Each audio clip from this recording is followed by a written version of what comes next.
Billboard, will record stores resurge like bookstores? A guest column by our friend Fred Goldring. From Billboard, why are so many artists changing management this year?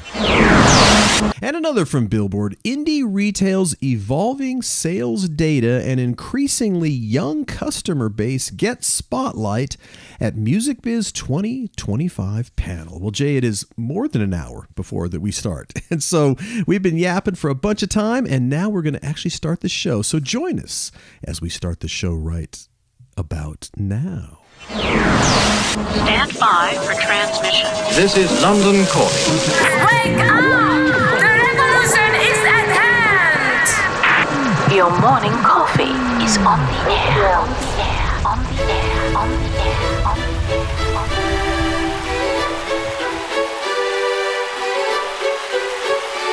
Standing by.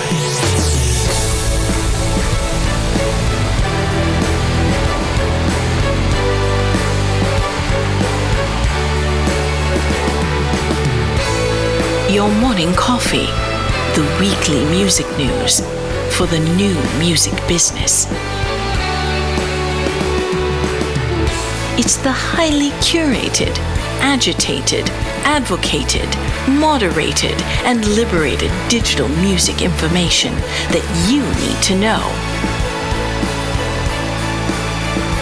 We are your digital music authority. And now from our studios in Hollywood, California, here's your hosts, Jay Gilbert and Mike Etchart.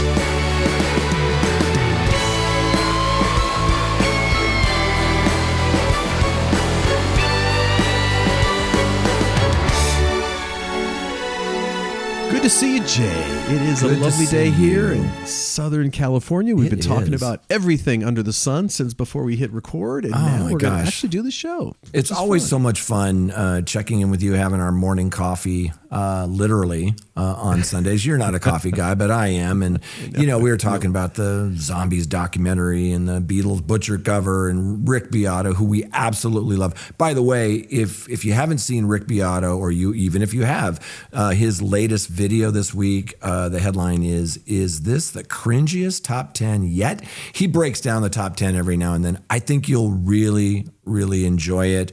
Thank you to Eric Griffin and Chuck Morris over at Colorado State and all those great students for that really cool intro. Yes, indeed. Indeed. I also want to mention there's another great documentary that I have just started. It's actually on PBS. It's called A History of Funk Music and Black Liberation of the 1970s. It is fantastic. Is it multiple episodes or is it one thing? It's one long one, yeah. Okay. It's almost an hour and a half, and it's great. You'll just also notice it's edited and cut so beautifully. It's just a great documentary. They get a lot of just everybody who you would know is in it. I can't wait. It's fantastic. And again, it's on PBS, and what's the title? It's on PBS, yeah. A History of Funk Music and Black Liberation of the 1970s. Do not miss it. It's really good. And Jay, you, of course, were in Atlanta for Music Biz, and I'm going to guess you might have had a good time, might have had a couple of good meals, and maybe were served some cocktails. I'm just guessing. There was a little bit of that, but there was also a lot of meetings, basically back to back every day. I got to meet with, a lot of folks that you and I talked to on this podcast, and Portia Sabin and her team have just done a great job of turning the Music Biz conference around over the last, 5 or 10 years. It's challenging, Mike. If you think about it, it used to be the National Association of Recording Merchandisers, and it was Tower Records and Warehouse and Musicland and all of that. And then it sort of pivoted, iTunes came along with downloads and we had ringtones, and long story short, it's now this very complex thing with streaming and direct-to-consumer and all sorts of things, live music. And she's done a great job of making it a conference for everybody. And I think the superpower is business gets done there. I go to a lot of conferences, but this is the conference if you want to get business done. So had a lot of great meetings, which we'll be talking about. Went to some really cool panels. And of course, me being a data freak, my favorite panels were from our friends over at Luminate and Dima. Jamie Markinet, who we have on frequently, he's the VP of Music Insights and Industry Relations at Luminate. He had a fantastic I guess it would be a panel. It's more like a presentation where he went through sort of the State of the Union. And we're going to invite him on to sort of come on here and break it down. But it was really well done. And one of the things that Jamie broke down, we always hear that stat that half the people that buy vinyl don't own a record player, and that is sort of true, but Jamie sort of broke that down by different age group. And I thought it was super interesting. Yeah, so the general U.S. population, 66% of vinyl buyers own a record player. However, when you get to Gen Z, those born in 1997 to 2012, 60% of vinyl buyers own a record player. If you jump up to or go back to millennials, that's of course born in 1981 through 1996, 53% of vinyl buyers own a record player. When you go to Gen Z, those are born in 1965 to 1980. When you go to Gen X, born in 1965 to 1980, that's 74% of vinyl buyers own a record player. And the baby boomers, 1946 to 1964, those vinyl buyers, 87% own a record player. So a little bit more than the sort of anecdotal stuff we've heard over the last couple of years. Yeah, if you look at millennials, that's true that about half of them own a record player. But the other age groups, it's a lot more. There was a really cool presentation from Scott Ryan from Luminate. He's the EVP of commercial. He hit on a couple of really interesting points. He said that hits are bigger in 2025, while a new phenomenon where fans in genres that traditionally are physical music based, like country and now Christian and gospel, they're experiencing outsized growth as they adopt streaming audience insights. I thought that was super interesting. Very much so. He also said listeners in Europe are leaning into new methods of music discovery, and identifying super fans in international markets can bring extra value. And they're talking about spotlighting the Middle East and Africa, big kind of regions coming up. Yeah, Scott said that understanding the nuances of local markets is a critical point for DSPs, labels, and artists entering markets where streaming adoption is developing. The new metrics now: gaming, songwriting, film, and TV. He also said there is a clear need for additional market visibility as music engagement continues to evolve. Very interesting. It was a really interesting presentation that he had. Another really great, it was more of a panel because there were several people on it, but there's a story about it in Billboard written by Ed Chrisman, and the headline was, "Indie Retail's Evolving Sales Data and Increasingly Young Customer Base Get Spotlight at Music Biz 2025 Panel." So breaking it down, Chris Murator noted that of the 44.4 million vinyl albums tracked by Luminate last year, independent retailers accounted for 17.3 million. So that's roughly 36% of all the vinyl. That's incredible. Indie retail continues to gain ground, particularly in vinyl sales, of course. In just the first 4 months of this year, indie stores were responsible for 5.7 million of the 13.1 million vinyl units. That's 44% of total sales, according to Chris Murator. That is a big number. By June of 2024, Luminate struck a deal to collaborate with Street Pulse on collecting indie retail sales data and assembled a dedicated data team to develop a new, more flexible and efficient weighting model to replace the outdated system. As part of the partnership, Luminate initially gathered sales reports from 200 indie stores, with the number growing to around 250 stores by the end of 2024. That's according to Murator. Luminate is hoping to get 500 reporting stores by the end of the year, roughly 1/3 of the estimated 1,500 independent U.S. record stores selling new physical music. That 1/3 likely represents about 2/3 of the total physical sales volume. Conversely, the remaining 2/3 of stores that aren't yet reporting likely account for just 1/3 of the volume. As for CD sales, last year indie stores collectively accounted for a little over 5 million of total U.S. sales of almost 33 million CD copies, or 17% of CD sales. So far this year, indie stores account for 1.8 million units of the 8 million CD sales recorded so far, or 22% of CD sales. The old CD disc still hanging in there. Yeah, and don't underestimate the power of indie retail. One of Murator's slides pointed out that in the last 10 years, there have been only a dozen weeks in which album sales reached 1 million units. That's in 1 week.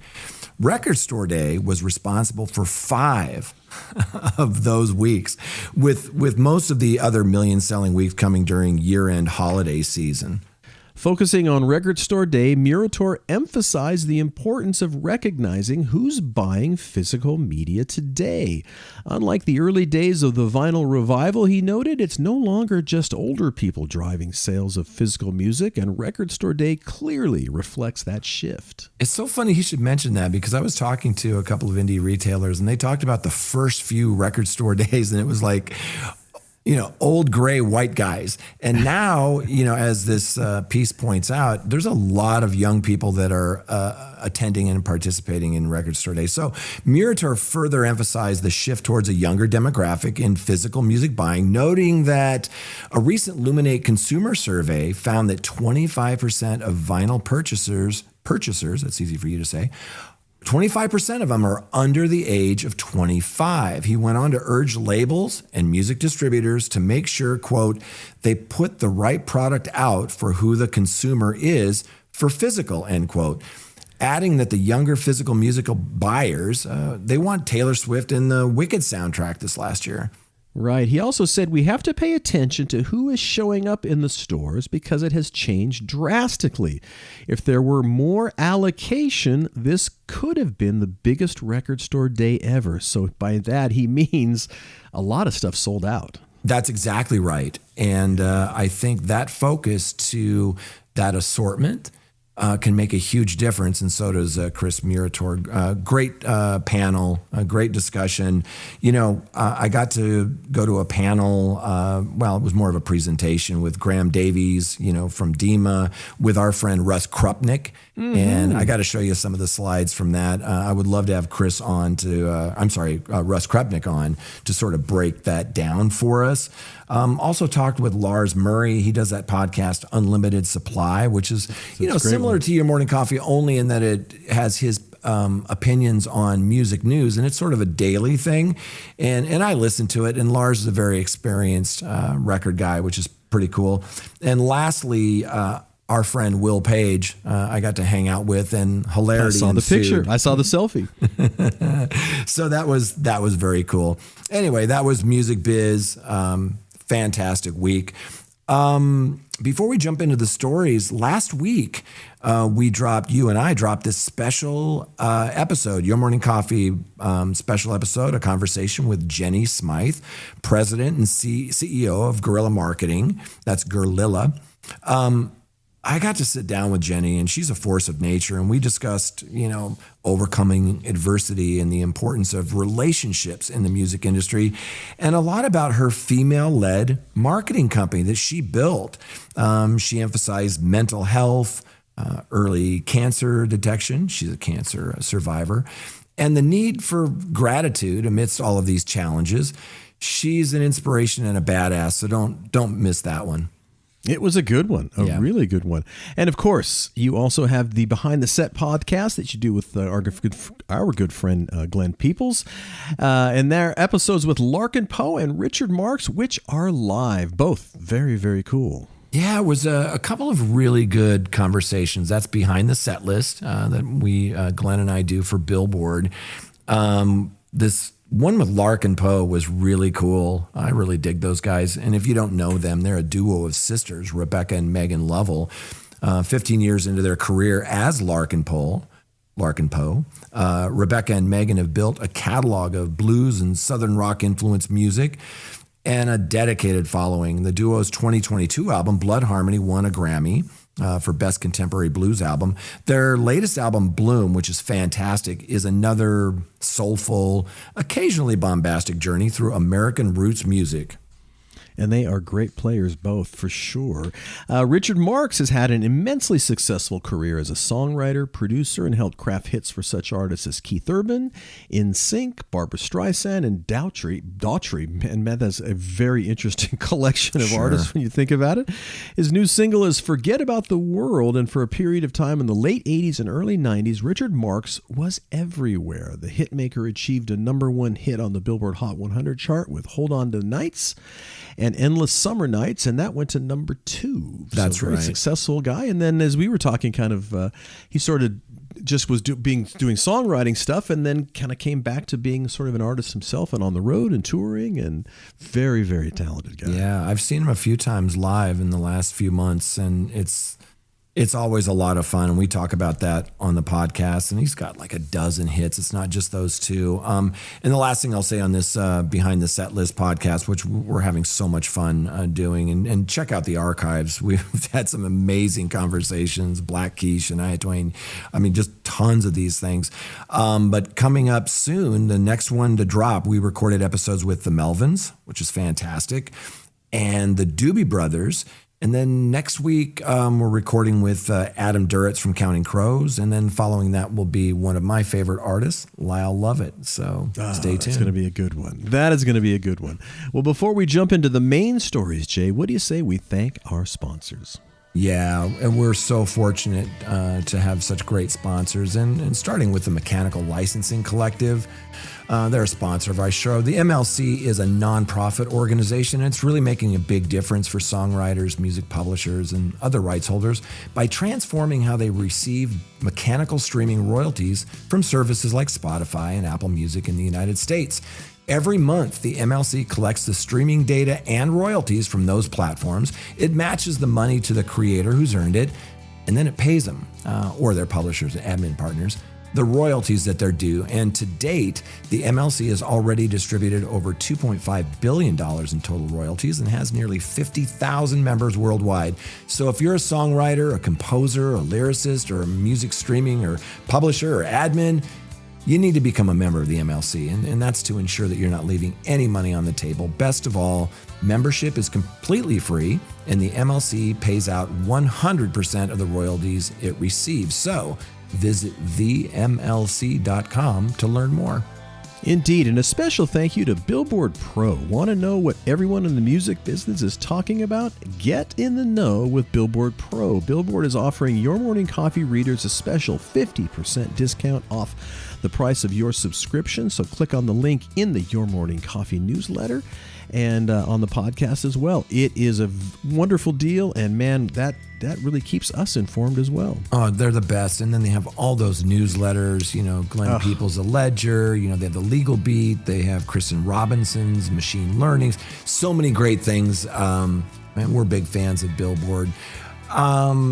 We'd also like to thank Hypebot. Since 2004, Hypebot has chronicled the new music industry and the trends and technologies that are changing how music is discovered, consumed, marketed, and monetized. Edited daily by founder Bruce Houghton with help from Alana Bonilla, Hypebot and sister blog Music Think Tank are published by live music discovery and music marketing platform Bands in Town. Indeed, Bands in Town. Over 90 million live music fans trust Bands in Town to get personalized concert alerts, recommendations, and messages from their favorite artists. It's the #1 artist service platform connecting over 650,000 artists with their superfans. Managers, labels, agencies, and artists access their own dashboard to manage and promote their tour dates across all platforms. And every week, at least when he's in town, I get to hang out with Jay Gilbert. He is a music industry consultant, the curator of the weekly Your Morning Coffee newsletter, and a former executive with Universal Music, Sony Music, and Warner Music Groups, and a traveling man indeed. Yeah, it was a good week. But, this is episode 250, and we've done another 20 bonus episodes. So 270, 275 episodes of this. We haven't missed a week since we started doing this, and I believe this year we're coming up on our 5-year anniversary, and the newsletter just past 10 years. So it's that consistency, Mike. That's what it's all about, right? And I get to do this wonderful podcast every week with my good friend Mike Etchart. He's a longtime host of Sound and Vision Radio, formerly of SST Records, cool label, Warner Music, Capital EMI, and Universal Music Group. And the first guy I want to call when I hear about a new book or a new documentary or a Rick Beato episode, always fun. Indeed. Well, let us jump into the stories. The first one, will record stores resurge like bookstores? This is a guest column from Fred Goldring. As Barnes & Noble opens dozens of new locations across the U.S., could an increase in record shops be far behind? Yeah, this was a really interesting guest column in Billboard, and it came out after I had sent the newsletter last week, so we added it this week. And Fred is a colleague. He's a dear friend, just a really knowledgeable, experienced guy. And he read the guest column for us and did a great job. So let's listen in. Hey everyone, this is Fred Goldring, and my good friends at Your Morning Coffee have asked me to read the guest column that I wrote last week in Billboard. It's posed as a question. Will record stores resurge like bookstores? My dear friend Will Page and I have written a couple of interesting articles over the last couple of years about the vinyl resurgence. And I wanted to start the article with a quote that I'm very fond of that Will uses a lot because I think there's a lot packed into it, especially with the topic of this article. Will likes to say, "Your record collection defines who you are. Your book collection defines who you want to be." When ebooks were first introduced in 2007, Amazon's Kindle, followed by Barnes & Noble's Nook in 2009, and Apple's iPad in 2010, people were loudly ringing the death knell for printed books. Digital devices had convenience and portability, and digital books could be instantly downloaded and consumed. Why would anyone choose to carry around or deal with a cumbersome printed book, or go to a bookstore, or have it delivered days later by Amazon, when 200 books could be held on a lightweight digital device such as the original first-generation Kindle and read immediately? With the added decline of CDs and DVDs, the dominoes quickly fell. The 642-store Borders chain filed for bankruptcy in 2011, and Barnes & Noble closed its flagship store in early 2014 and separated out its Nook division. By 2018, Barnes & Noble had closed 400 stores. Fast forward to 2020, when Barnes & Noble opened 30 new stores, and now to 2024, when it opened 57 new stores, more than the total it opened between 2009 and 2019. Barnes & Noble recently announced it would be opening an additional 60 stores in 2025. Incredibly, physical books now outsell digital books 4-1.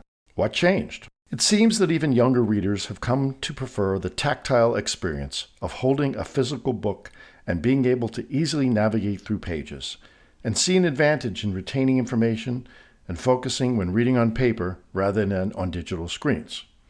Kids and teenagers now gather at bookstores after school, as they have come to see them as safe spaces and regularly show off their books on Book Talk.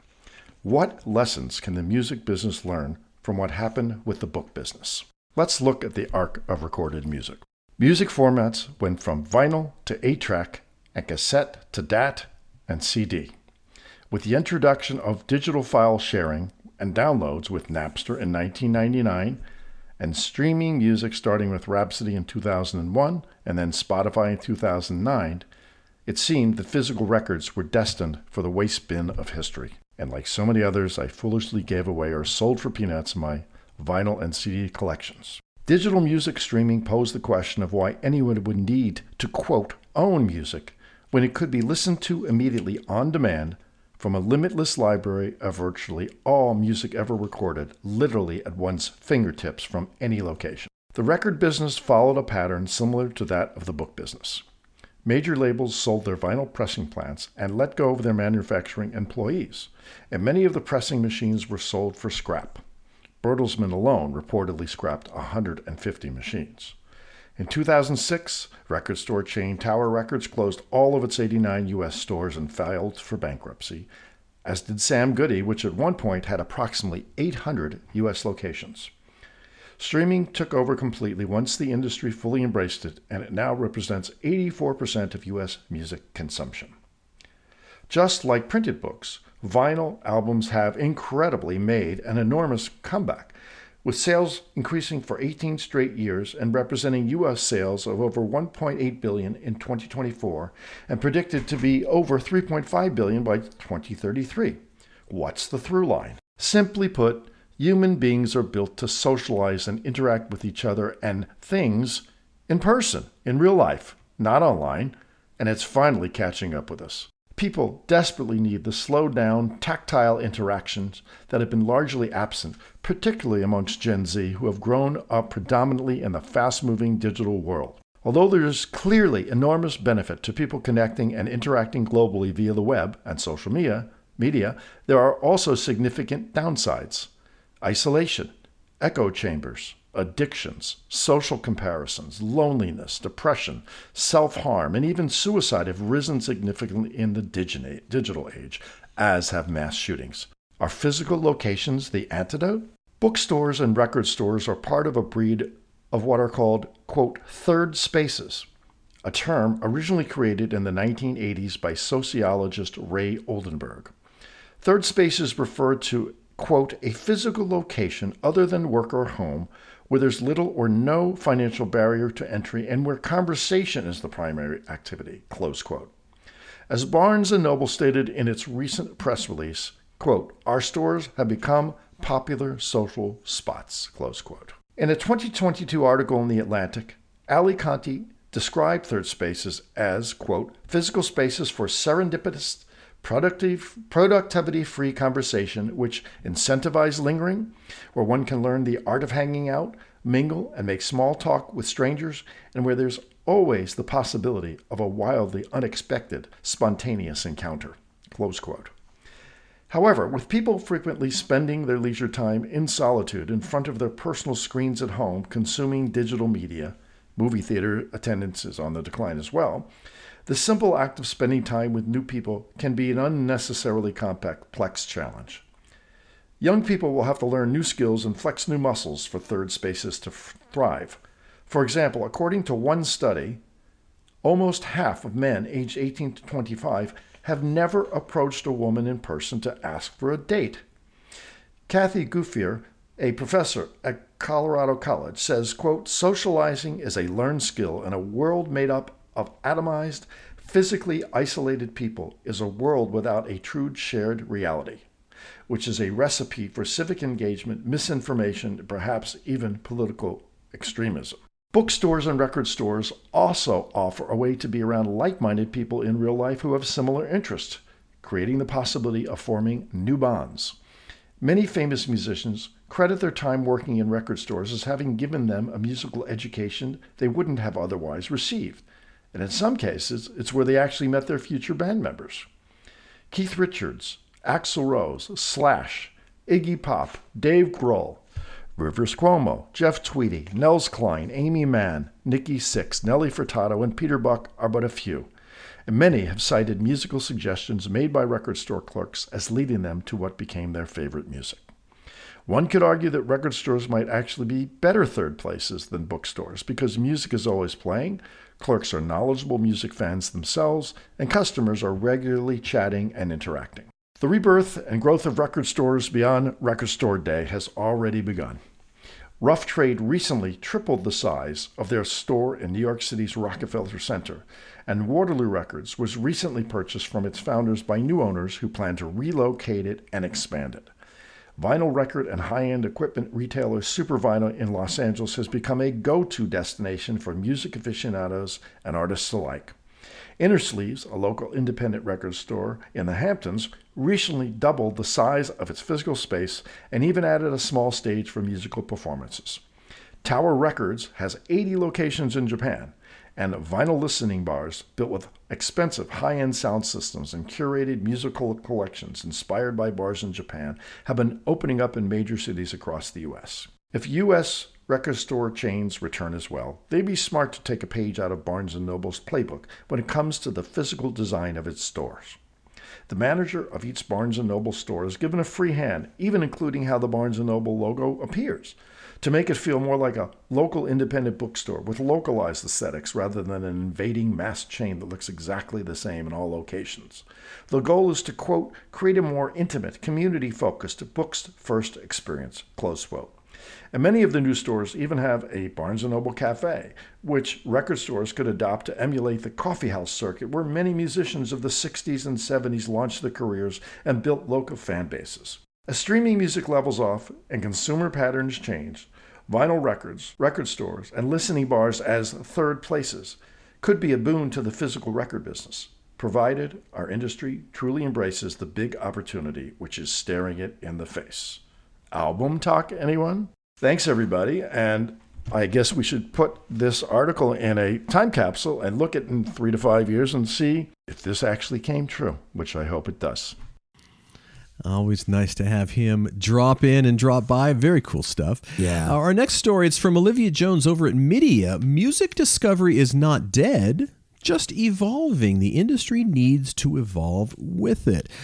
Discovery has changed and the industry must catch up. The shift from discovery via radio to discovery via socials has diminished the influence of traditional music gatekeepers, but has provided space for new tastemakers to emerge on social platforms.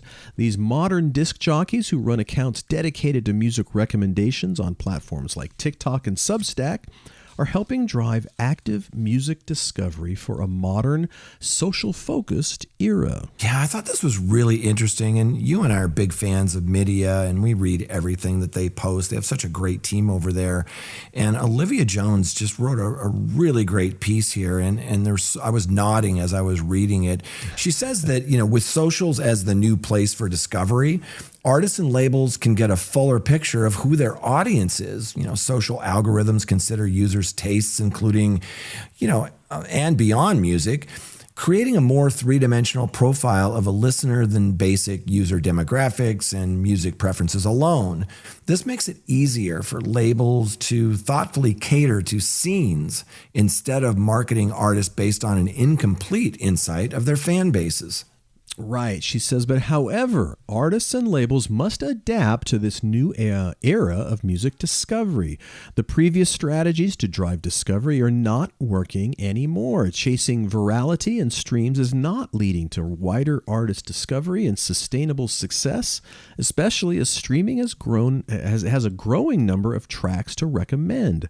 Streams do not equal discoveries. The industry needs new metrics to measure an artist's influence.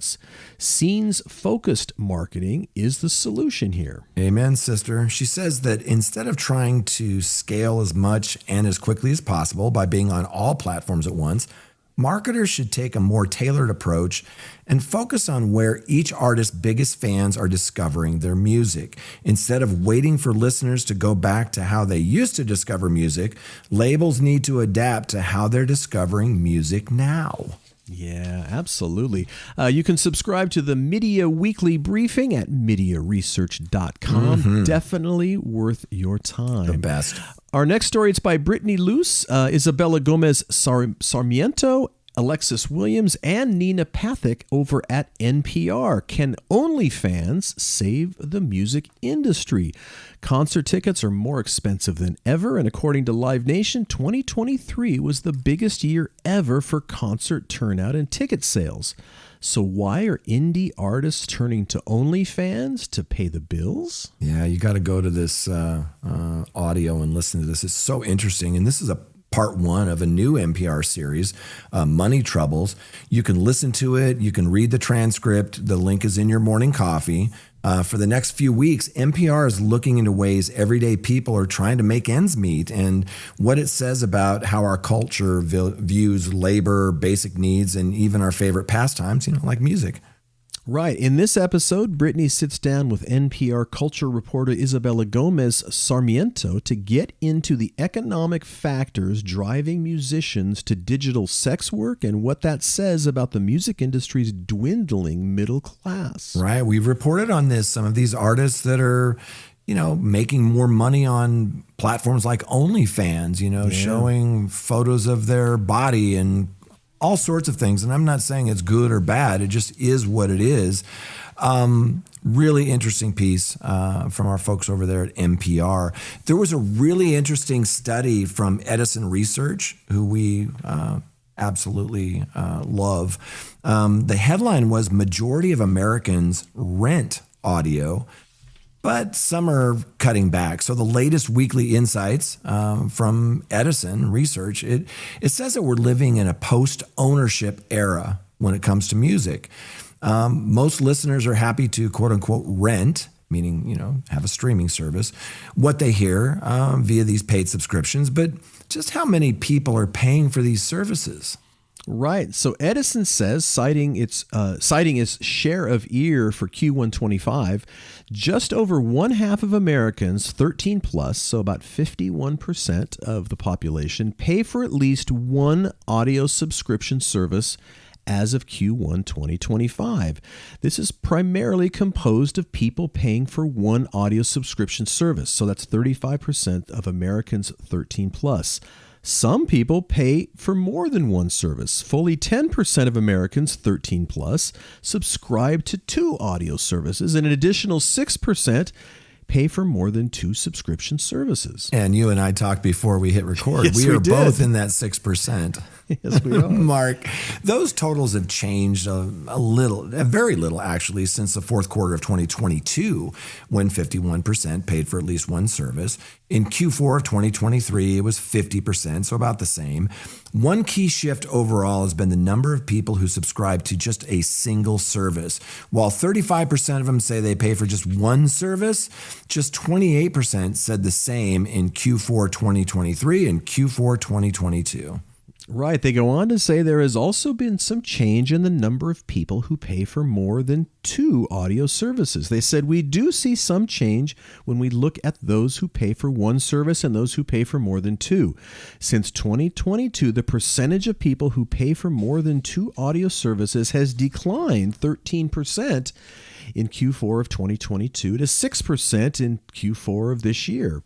As a result, the percentage who pay for just one service has increased from about 28% to 35%. Yeah, super interesting. The audio subscription services that factor into this research, Edison says, include Amazon Music Unlimited, Apple Music, Audible, iHeart Plus, Pandora Premium, Spotify Premium, SiriusXM, YouTube Premium, and YouTube Music Premium. And I thought it was interesting, when you and I were talking through some of these things, of course, we subscribe to multiple DSPs to, for our business, to check how releases look and to, actually work with these DSPs. But I think you have to factor in things like, Amazon, because you may sign up for Amazon Prime and you may already have Spotify or Apple Music, Pandora. And so you're in that group. So I thought it was really interesting insights from Edison. It is. And when you sit down and think about it, you're like, oh, yeah, I do have four, don't I? Right. Exactly. God darn it. All right. Our next story is from Daniel Tenser over at Music Business Worldwide. Tencent Music's super VIP tier drives quarterly revenues to $1 billion mark as income from streaming subscription jumps 16.6%. Of course, Tencent is in China. Yeah. And we'll be talking about other different types of money over there. The RMB, which is the currency system in China. So keep that in mind. Tencent Music Entertainment, the largest operator of music streaming services in China, has seen its quarterly revenue pass the $1 billion mark as the company's super VIP tier continues to attract large numbers of new subscribers. Right. And this is really important because everybody's talking about launching their super fan tiers. And a lot of us are thinking, well, will people pay more to have early access to music or tickets or whatever it is? And they go into it in this piece by Daniel Tenser over at Music Business Worldwide. He goes on to say that what you're talking about, that $1 billion mark, that really beat expectations, according to a survey of analysts, expectations from LSEG, and that's cited by Reuters. LSEG is a leading global financial infrastructure and data provider. Boy, I just put myself to sleep reading that line. Of that total, which is that RMB, their currency, 4.22 billion, that equals about $581 million. So, for our conversation, we can deal in dollars. So 581 million of that billion came from music streaming subscriptions, an increase of almost 17% from the same quarter a year earlier. Right, and ARPU rose 7.5% from a year earlier.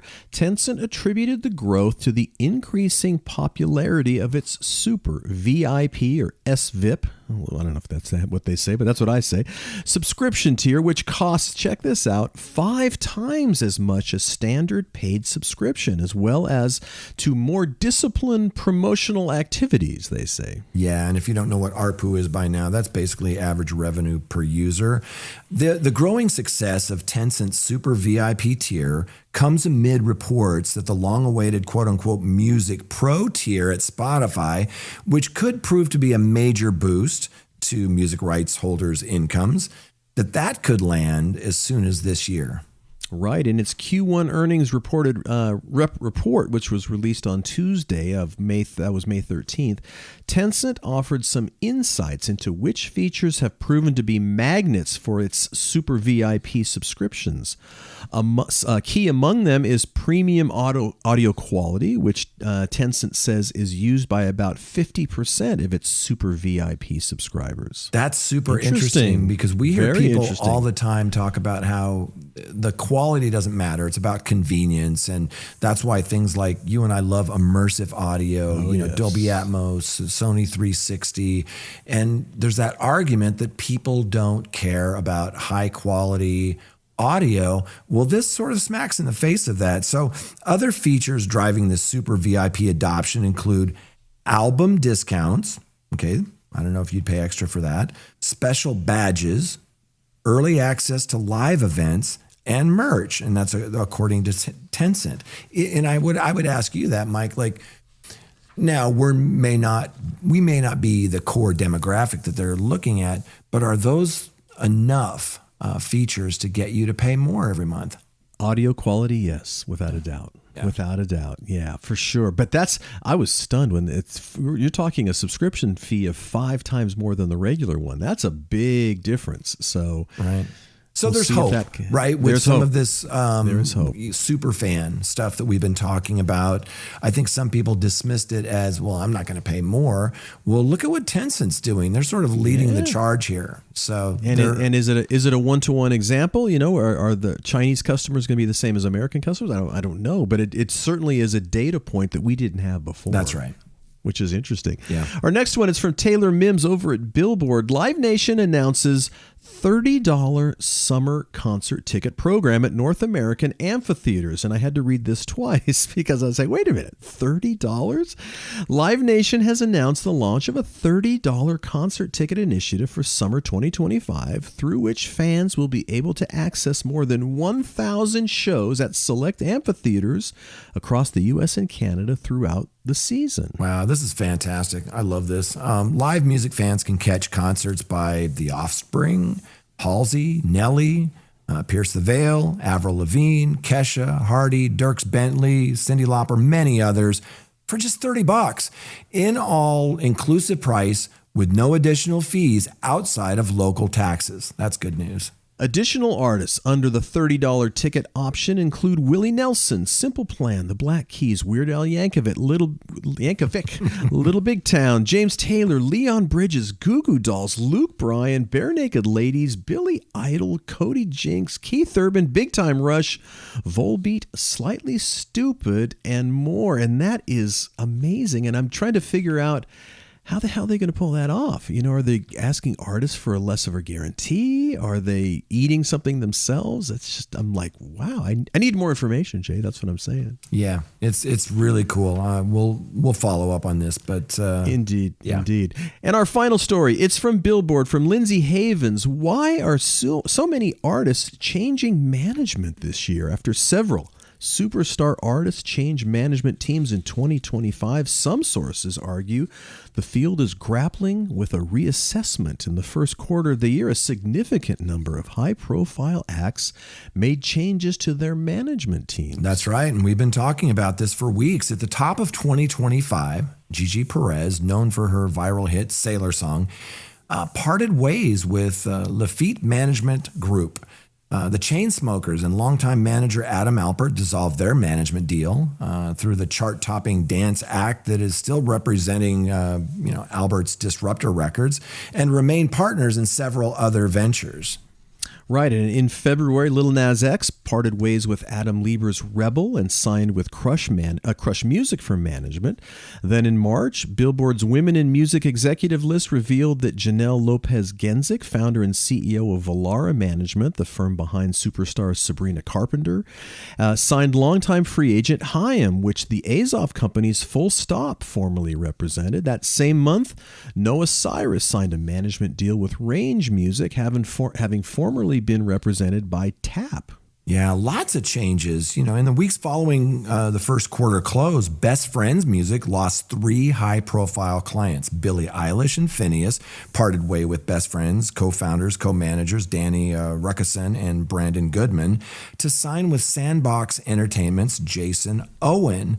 And Ruskison's rising star client, role model, departed too. In late April, Chappell Roan's new management team was finally announced, led by Foundations Music's Drew Simmons, after the artist parted with State of the Art last November. And at the top of May, Billboard reported that Camilo Cabello and her longtime manager Roger Gold had split up.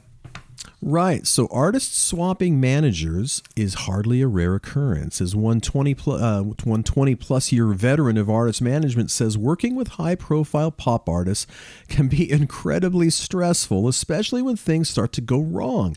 It can feel like you're in a sinking ship and can't find where the water is coming in. Yeah, I've talked to a lot of managers about, artists that they help build the careers of, and then they leave. And it's something that's always on their mind. And in this piece, they go on to say that having managed some of the biggest acts in the mid-2000s, veteran manager has seen their fair share of shakeups, but they argue that what has changed in the field is the job's visibility and scrutiny. Quote, social media has made it much easier for a manager to position themselves as a public figure. And some, like Scooter Braun being a good example, understood the world and navigated it in a really smart way. And I remember watching it over time. It was such a different approach to using persona as a way to complement the business that you're trying to build, end quote. You're right. And now the industry itself is giving the field a bigger platform. You have places like Roster, which I think has made it really easy and accessible for passive participant in the industry to be aware of information, continues the source. And the passive participant probably creates a much different echo chamber than historically the people who read trade publications. To prove the point, the popular X account PopCrave, known for posting surface-level updates across pop culture, shared the news of Rowan's new management setup. That's right. And Roster is ROSTR. It's a really great platform if you haven't used it. A longtime manager, label executive agrees that social media has altered the playing field. Quote, we're constantly comparing and looking at how someone is doing better than us. Managers, writers, producers, we're all looking at it. I have producer clients that see other producers posting cuts and they're feeling down. Artists do that as well. And I think the manager is typically the first to blame and the easiest to get out of a deal because we don't want to have the contracts that a label or publisher has. Agents and lawyers do too, but they get fired all the time and no one knows about it, end quote. Right. Given the recent spate of shakeups, the veteran manager says his profession needs to consider a core question. When society and consumer behavior changes and evolves, how quickly do industries reassess? Yeah, I heard a great quote the other day. Someone said that a manager was like a quarterback of a football team. They get far too much credit when the artist is doing well and far too much blame when they're not. Some people contend that this reassessment that we're talking about is happening. But one calling Billie Eilish and Phineas as a partner from Best Friends, where they had been since the beginning of their careers, they called that this natural tipping point of like, huh? Why?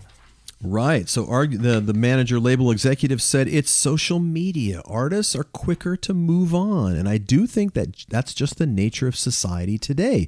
And this instant gratification culture. Artist empowerment is phenomenal, but maybe this is a small downside to it, that artists think they know everything. Yeah. Another source point to the ongoing reevaluation and remuneration as an underlying reason for recent changes. Traditionally, a music manager will receive a commission on all business in which the artist engages, but the fast-changing field and music industry at large is why some believe artists want to build in-house teams like Taylor Swift did.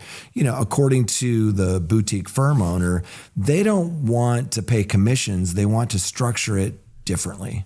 But such an arrangement is typically reserved for music's upper echelon, with the artist manager executive saying it takes a rare artist in the sense that economically it makes more sense when you're at a certain level to carry that overload.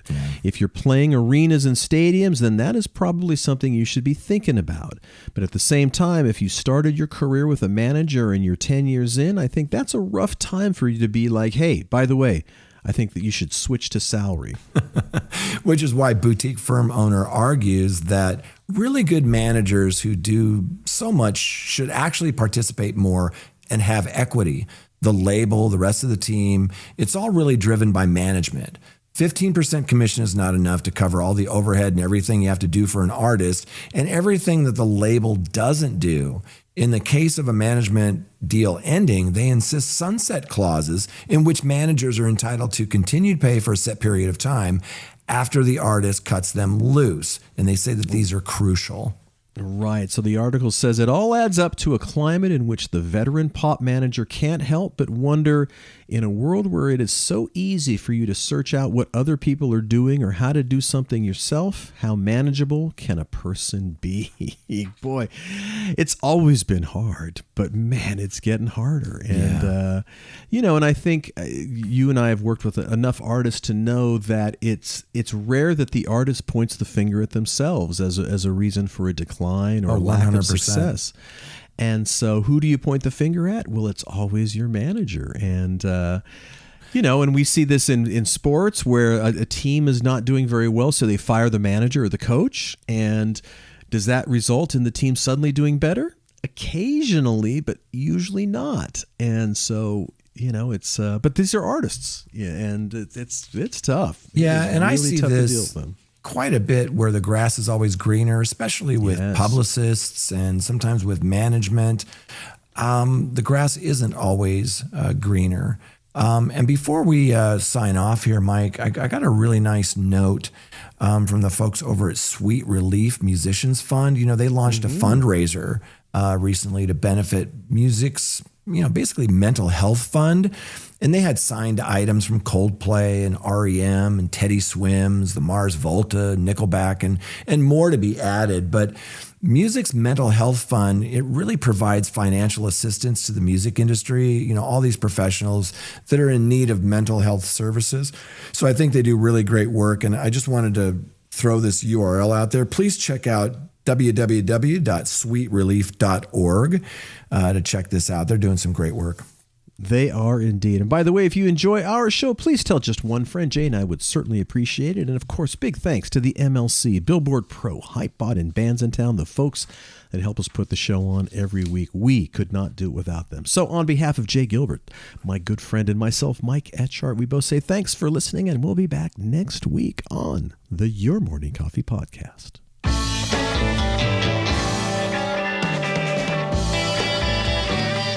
You've been listening to Your Morning Coffee, the weekly music news program for the new music business. Join Jay Gilbert and Mike Etchart next time for the digital music news you need to know.